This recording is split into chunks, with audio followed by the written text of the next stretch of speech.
Hello बच्चों, let's read the question. Question कह रहे हैं कि आपको मैच करना है, आपको कॉलम 1 और कॉलम 2 को मैच करना है। देखो बच्चों, इस क्वेश्चन को हम कैसे कर सकते हैं। हमें सबसे पहले इस क्वेश्चन का की कॉन्सेप्ट समझना होगा। आप देख सकते हो कि कॉलम 1 में आपके पास कुछ मॉलिक्यूल्स और कॉलम 2 में आपको गिवन है odd electron molecule, expanded octet, incomplete octet of central atom. सबसे पहले तो आपको पता होना चाहिए ऑक्टेट क्या होता है, राइट। देखो, अगर मैं ऑक्टेट की बात करती हूँ, मतलब अगर हम कह रहे हैं कि एक एलिमेंट है, उसने उसकी कंप्लीट ऑक्टेट है, उसका मतलब है कि उसकी वैलेंस जो शेल है, उसकी वैलेंस शेल में बेसिकली क्या है, 8 electrons, right. That is basically कि उसके पास ऑक्टेट है। अगर हम बोल रहे हैं कि उसकी इनकम्प्लीट ऑक्टेट है, मतलब 8 इलेक्ट्रॉन्स नहीं है, उसके पास 8 इलेक्ट्रॉन से कम है।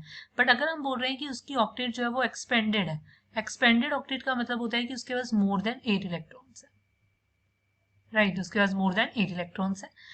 अब अगर मैं यहाँ देख रही हूँ, मेरे पास क्या है, देखो सबसे पहला हम देखते हैं ए, BeH2। अगर BeH2 की बात करते हो तो बेरिलियम के पास 2 वैलेंस इलेक्ट्रॉन्स होते हैं। उसने क्या है, दोनों हाइड्रोजन के साथ एक एक बॉन्ड बना लिया। अगर बॉन्ड उसने बना लिया है तो आप देखोगे कि बेरिलियम के पास बेसिकली क्या 4 इलेक्ट्रॉन्स हो गए, राइट। इसके पास, इसकी वैलेंस शेल में अब 4 इलेक्ट्रॉन्स है। इन शॉर्ट इसके पास 8 इलेक्ट्रॉन्स कंप्लीट तो नहीं हुआ है, मतलब इसकी क्या इनकम्प्लीट ऑक्टेट है सेंट्रल एटम की। ए के लिए आर करेक्ट होगा। अब बी की अगर मैं बात करती हूँ, दैट इज योर SF6।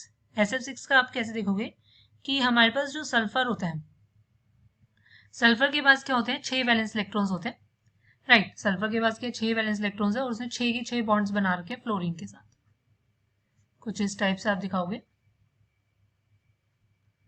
अब आप देखोगे कि इसके पास देखो टोटल 1 2 3 4 5 6 7 8 9 10 11 12। टोटल इसके पास 12 इलेक्ट्रॉन्स हो गए हैं। 12 इलेक्ट्रॉन्स का मतलब बेसिकली क्या हो गया, आपके पास इसके पास एक्सपेंडेड ऑक्टेट है। बी के लिए ऑप्शन करेक्ट होगा आपका क्यू। ए के लिए आर था, बी के लिए क्यू। अब NO2 का अगर हम देखते हैं, अब हमारे पास एक ऑप्शन रहता है, that is odd electron molecule. Odd electron molecule वो होते हैं जिनके पास एक इलेक्ट्रॉन, बेसिकली बॉन्डिंग करने के बाद उनके पास एक इलेक्ट्रॉन रहता है, जैसे कि नाइट्रोजन है। नाइट्रोजन के पास 5 वैलेंस इलेक्ट्रॉन्स होते हैं। अब ये क्या करेगा, अगर मैं देखती हूँ, ये ऑक्सीजन के साथ बना लेगा, राइट। क्लियर, ऑक्सीजन के साथ डबल बॉन्ड, और फिर हमारे पास क्या है, क्योंकि इसके पास क्या है 5 वैलेंस इलेक्ट्रॉन्स है। अगेन क्या होगा कि डबल बॉन्ड बना लेगा ऑक्सीजन, क्योंकि ऑक्सीजन डाइवेलेंट होती है, वो डबल बॉन्ड के साथ रहेगी। 5 है, 4 यूज हो गया, अब एक बचा है। एक इलेक्ट्रॉन अगर इसके पास बचा है तो this is your odd electron species, odd electron species मतलब ऑड इलेक्ट्रॉन मॉलिक्यूल। सी के लिए पी करेक्ट होगा। That is option C correct होने वाला है। Hope you understand it well. Best of luck. Thank you.